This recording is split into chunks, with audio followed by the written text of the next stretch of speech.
ओम श्री गणेशाय नमः। मित्रों, आज इस वीडियो के माध्यम से हम बात करेंगे अयोध्या कांड श्री रामचरितमानस से। मित्रों, ये प्रसंग हमने लिया है और ये प्रसंग है श्री राम और लक्ष्मण जी सीता जी का वनगमन। तो इस पे मित्रों हम अपने भाग 1 में इसके पिछले वीडियो पे चर्चा कर चुके हैं और उसी के आगे का प्रसंग मित्रों हम इस वीडियो के माध्यम से आप लोगों से साझा करेंगे। तो बिना देरी के हम मित्रों ये आगे की कथा आप लोगों से साझा कर रहे हैं। हाय गए कोटिन केली मृग पुर पशु चातक मोर विकरथांक सुख सारिका सारस हंस चकोर। करोड़ों घोड़े हाथी खेलने के लिए पाले हुए हिरन, नगर के गाय बैल बकरी आदि पशु पपीहे मोर कोयल चकवे तोते मैना सारस हंस और चकोर। राम वियोग विकल सब ठाढ़े और जहाँ तहाँ मनोह चित्र लिख काढ़े। नगर सफल बनु गण बर भारी खग मृग विपुल सकल नर नारी। श्री राम जी के वियोग में सभी व्याकुल हुए जहाँ तहाँ ऐसे चुपचाप स्थिर होकर खड़े हैं मानो तस्वीरों में लिखकर बनाए हुए हैं। नगर मानो फलों के परिपूर्ण बड़ा भारी सघन वन था। नगर निवासी सब स्त्री पुरुष बहुत से पशु पक्षी थे, अर्थात अवधपुरी अर्थ धर्म काम मोक्ष चारों फलों को देने वाली नगरी थी और सब स्त्री पुरुष सुख से उन फलों को प्राप्त करते थे। विधि कैकेयी किरातिन कीन्ही और जहीं देव दुसाह दसहु दिस दीन्ही। सही न सके रघुबर बिरहागी चले लोग सब व्याकुल भागी। विधाता ने कैकेयी को भीलनी बनाया जिसने 10 दिशाओं में दुसाह दावाग्नि भयानक आग लगा दी। श्री रामचंद्र जी के विरह के इस अग्नि को लोग सह नहीं सके, सब लोग व्याकुल होकर भाग चले।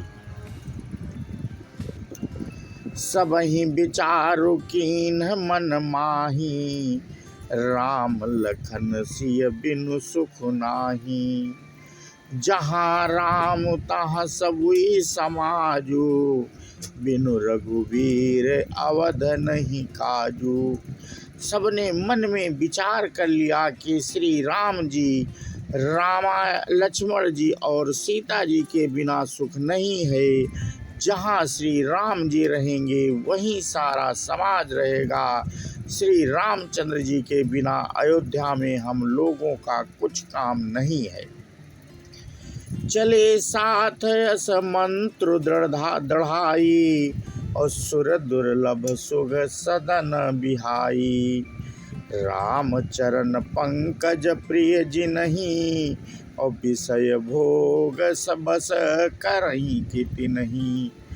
ऐसा विचार दृढ़ करके देवताओं को भी दुर्लभ सुखों से पूर्ण घरों को छोड़कर सब श्री रामचंद्र जी के साथ चल पड़े। जिनको श्री राम जी के चरण कमल प्यारे हैं उन्हें क्या कभी विषय भोग बस में कर सकते हैं। बालक वृद्ध बिहाई ग्रहा लगे लोग सब साथ। तमसा तीर निवास की प्रथम दिवस रघुनाथ। बच्चों और बूढ़ों को घरों में छोड़कर सब लोग साथ हो लिए। पहले दिन श्री रघुनाथ जी ने तमसा नदी के तीर पर निवास किया। रघुपति प्रजा प्रेम बसु देखी हृदय है सदय हृदय दुख भयो विसेखी। करुणामय रघुनाथ गोसाई, बेगी पाई है पीर पराई। प्रजा को प्रेमवश देखकर श्री रघुनाथ जी के दयालु हृदय में बड़ा दुख हुआ।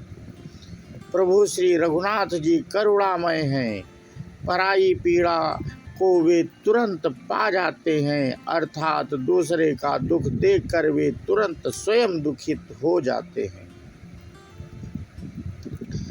कही सप्रेम मृदु बचन सुहाए, बहुविधि राम लोग समुझाए। किए धर्म उपदेश घनेरे, लोग प्रेम बस फिरहि न फेरे।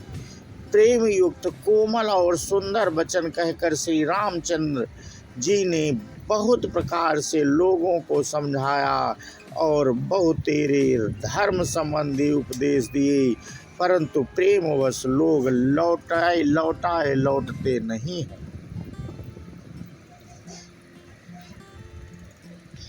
सील स्नेहु छाड़ी नहीं जाई, असमंजस बस भेर घुराई।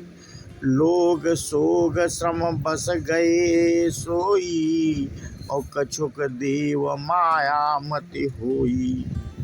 सील और स्नेह छोड़ा नहीं जाता। श्री रघुनाथ जी असमंजस के अधीन हो गए, दुविधा में पड़ गए। शोक और परिश्रम थकावट के मारे लोग सो गए, और कुछ देवताओं की माया से भी उनकी बुद्धि मोहित हो गई।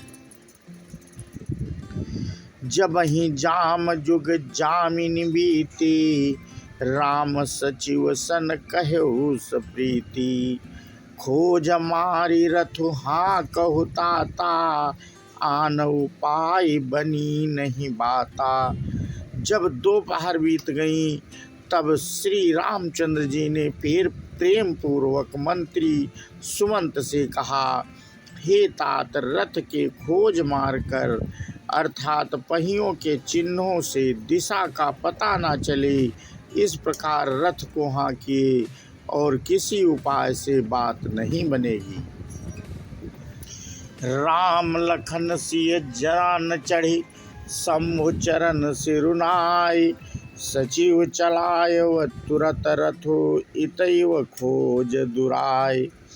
शंकर जी के चरणों में सिर नवाकर श्री राम जी, लक्ष्मण जी और सीता जी रथ पर सवार हुए।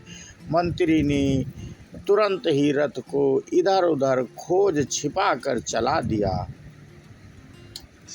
जागे सकल लोग भय भोरू, गे रघुनाथ भयो अति सोरू। रथ कर खोज कतौ नहीं पावहीं, राम राम कहि चौदिसि धावहीं। सवेरा होते ही सब लोग जागे तो बड़ा शोर मचा कि रघुनाथ जी चले गए। कहीं रथ का खोज नहीं पाते, सब हा राम पुकारते हुए चारों ओर दौड़ रहे हैं। मनहु बारि निधि बूढ़ जहाजू, भयो विकल बड़ बनिक समाजू। एक ही एक देहि उपदेशु, तजे राम हम जानि कलेसु। मानो समुद्र में जहाज डूब गया हो, जिससे व्यापारियों का समुदाय बहुत ही व्याकुल हो उठा हो। वे एक दूसरे को उपदेश देते हैं कि श्री रामचंद्र जी ने हम लोगों को क्लेश होगा, यह जानकर छोड़ दिया। निंदहि आपु सराहई मीना, धिग जीवन रघुबीर विहीना। जो पय प्रिय वियोग विधि कीन्हा, तो कसमरनु न मांगे दीन्हा। वे लोग अपनी निंदा करते हैं और मछलियों की सराहना करते हैं, कहते हैं श्री रामचंद्र जी ने बिना हमारे जीने को धिक्कार है। विधाता ने यदि प्यारे का वियोग ही रचा, तो फिर उसने मांगने पर मृत्यु क्यों नहीं दी। एहि विधि करत प्रलाप कलापा, आए अवध भरे परितापा, विषम वियोग न जाय बखाना, अवधियास सब राखहीं प्राणा। इस प्रकार बहुत से प्रलाप करते हुए वे संताप से भरे हुए अयोध्या जी में आए। उन लोगों के विषम वियोग की दशा का वर्णन नहीं किया जा सकता। 14 साल की अवधि की आशा से ही वे प्राणों को रख रहे हैं।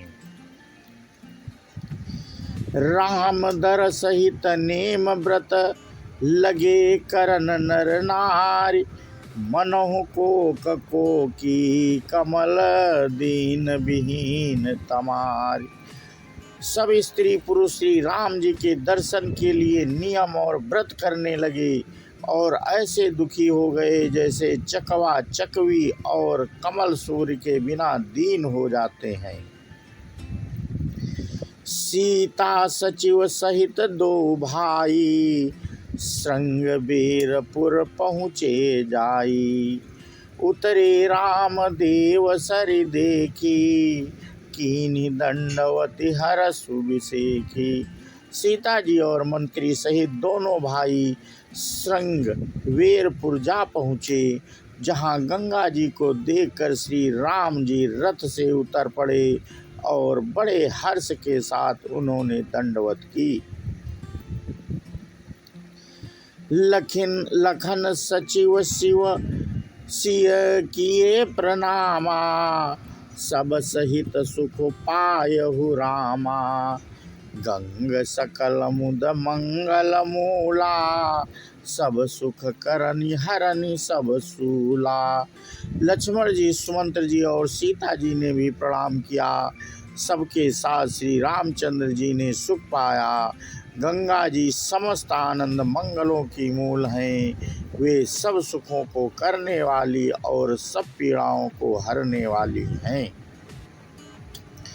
कही कही कोटिक कथा प्रसंगा, राम बिलो कहीं गंग तरंगा, सचिवहि अनुजहि प्रियहि सुनाई, विबुध नदी महिमा दिखाई। अनेक कथा प्रसंग कहते हुए श्री राम जी गंगा जी की तरंगों को देख रहे हैं।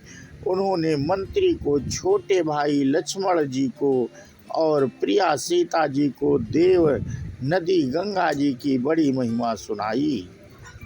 मंजनु कीन पंथ श्रम गयऊ, सुचि जलु पियत मुदित मन भयऊ, सुमिरत जाहि मिटई श्रम भारू, तेहि श्रम यह लौकिक व्यवहारू। इसके बाद सबने स्नान किया, जिससे मार्ग का सारा श्रम थकावट दूर हो गया और पवित्र जल पीते ही मन प्रसन्न हो गया। जिनके स्मरण मात्र से बार बार जन्म ने और मरने का महान श्रम मिट जाता है, उनको श्रम होना यह केवल लौकिक व्यवहार नर लीला है। तो मित्रों, आज इस वीडियो के माध्यम से हम आप लोगों से चर्चा कर रहे थे श्री राम सीता लक्ष्मण का वनगमन और नगर निवासियों को सोए छोड़कर आगे बढ़ना। तो ये मित्रों हमारा भाग 2 था और इसके आगे की कथा मित्रों हम अपने अगले वीडियो में के माध्यम से आप लोगों से साझा करेंगे। आज अपना प्रसंग मित्रों हम यहीं पे समाप्त करते हैं। बोलो सियावर रामचंद्र की जय हो, हनुमान की जय हो। जय हिंद, जय भारत, वंदे मातरम।